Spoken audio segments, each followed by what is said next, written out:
What's going on, guys? Welcome back to Chelsea Fan TV. Welcome back to another episode of 5 Things We Learn, the show where we chop up all the latest talking points from the latest Chelsea game. And thank God we ain't going to have to deal with another Chelsea game for another month, because this team drives me up the wall, down the wall, everywhere. It's just frustrating. But we will delve into all the latest talking points. I'm going to chop up individual performances, all of that. You already know it's uncensored here. So hit that like button, hit the subscribe button before we start, because it does help the channel out. It will probably be the only positive from today's weekend, other than the night out in Newcastle. But guys, hit that like button, hit the subscribe button. Check out my personal channel, Carefree Lewis G. The link will be down in the description below. And before we start the show, we're just going to hear a little word from our sponsors. This video is sponsored by Circle. Circle is a new football sweepstakes game where the winner is decided by what happens live on the pitch, and every moment can count. Everyone who enters the game is put into a circle with a winner highlighted on top at all times. The circle then moves left or right depending on the situation and the events happening. For example, the circle could move 4 spaces after a goal. It could move 2 spaces after a yellow card.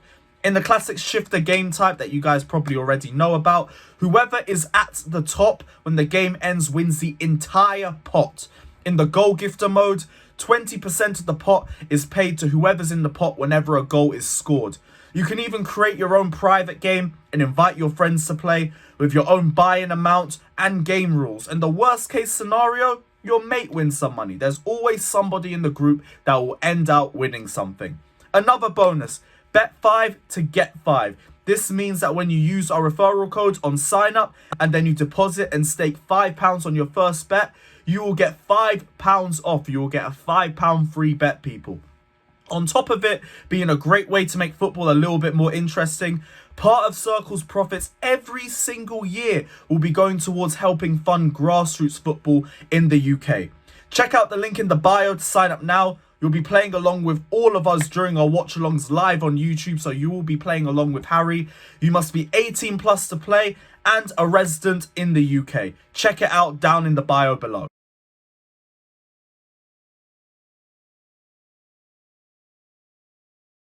Right, let's get straight into the game. Newcastle 1, Chelsea 0. I feel like I should just be grateful that it was only 1-0, because I was anticipating a 4 or 5-0 battering. I expected us to get completely dominated, and in some aspects we did. But in possession, I think we're a bit more evened out. We were just, as usual, poor in possession, struggled against the press, barely created anything. Literally, I think our only chance was Conor Gallagher's little pop shot at the second half. And other than that, we barely made any chances. Havertz had a header that went wide in typical fashion. Nothing. There was barely anything. I thought the setup was poor. I thought the individuals were absolutely terrible.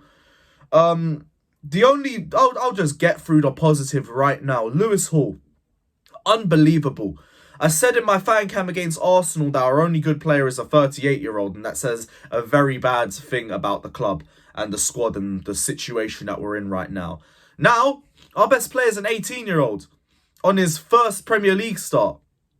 Again, it still doesn't look good. It doesn't fill you with bags of confidence. But you know what? Lewis Hall, fair play. Fair play, because you showed up every single one of those first teamers. Every single one of them. You played with more intensity, more desire. You played with more of an understanding of the game, with football intelligence.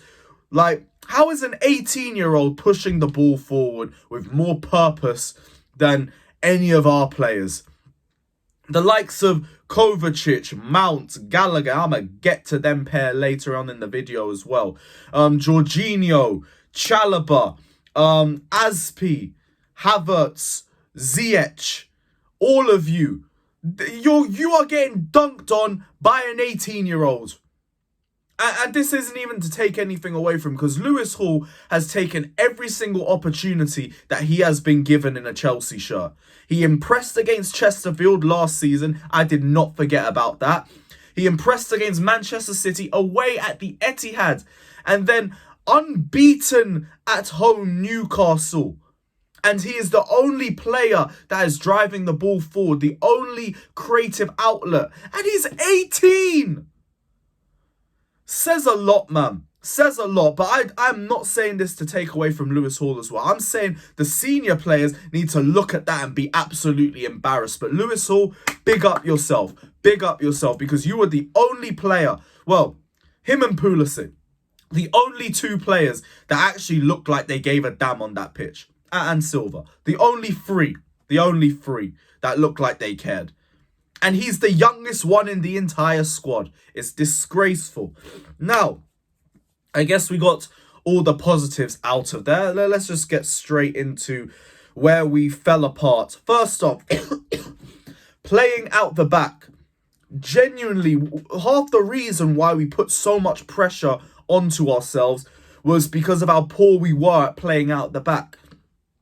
The likes of Mendy, we already know, like, his distribution isn't good enough, but he doesn't put any confidence in the squad or even on the fans. I was in that away end yesterday. Everyone was gasping every single time Mendy took a touch, and his distribution just doesn't seem to improve.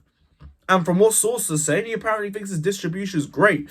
If that's the case, in the words of Johnny, he is a long way from Starbucks, bruv. He is a long way from Starbucks, because our play out the back has only gotten worse the last few games. And against a team like Newcastle, who are so good at pressing, it only just invites more pressure onto us. But it's not just Mendy too. Chalobah, I feel like this is the first game where I'm speaking negatively about Chalobah, because his passing, like, I've always spoken well about his progressive play. I'm not going to act like this is just a common trait with him.